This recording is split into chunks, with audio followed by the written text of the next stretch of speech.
מזהיר את הדיקטטור האיראני מהמשך ביצוע פשעי מלחמה וירי טילים לעבר אזרחי ישראל.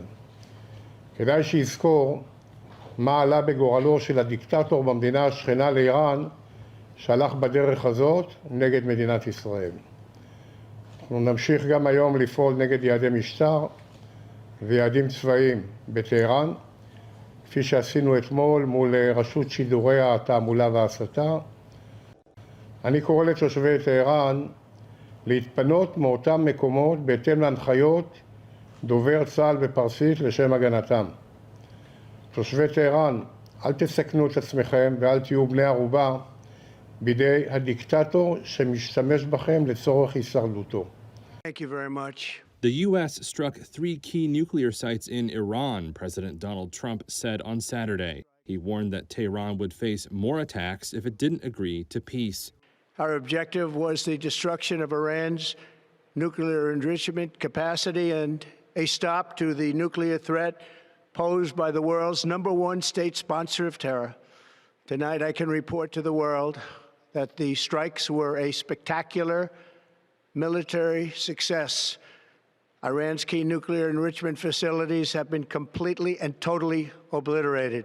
Trump's decision to join Israel's military campaign against Iran represents a major escalation of the conflict.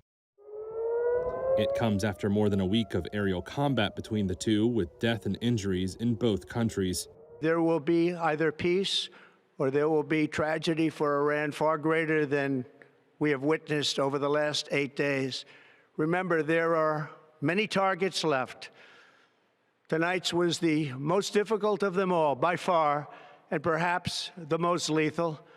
But if peace does not come quickly, we will go after those other targets with precision, speed, and skill. Israeli Prime Minister Benjamin Netanyahu congratulated Trump. History will record that President Trump acted to deny the world's most dangerous regime the world's most dangerous weapons. While an Iranian official cited by Tasnim news agency confirmed that one of the nuclear sites was attacked by enemy airstrikes.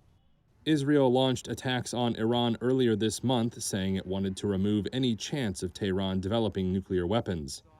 Iran says its nuclear program is for peaceful purposes only. Diplomatic efforts by Western nations to stop the hostilities have been unsuccessful. CBS News reported that the U.S. reached out diplomatically to Iran on Saturday to say the strikes are all the U.S. plans and that it does not aim for regime change.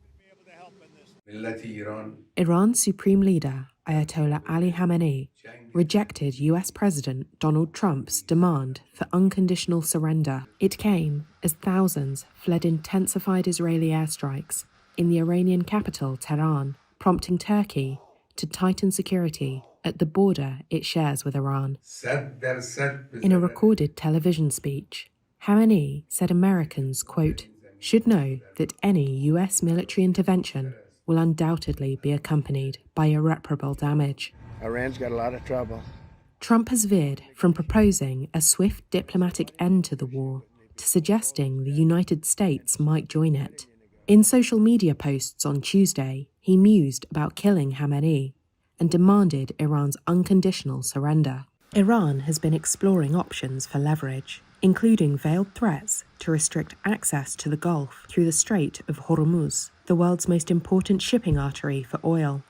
Tehran has in the past threatened to close the strait, but has never followed through.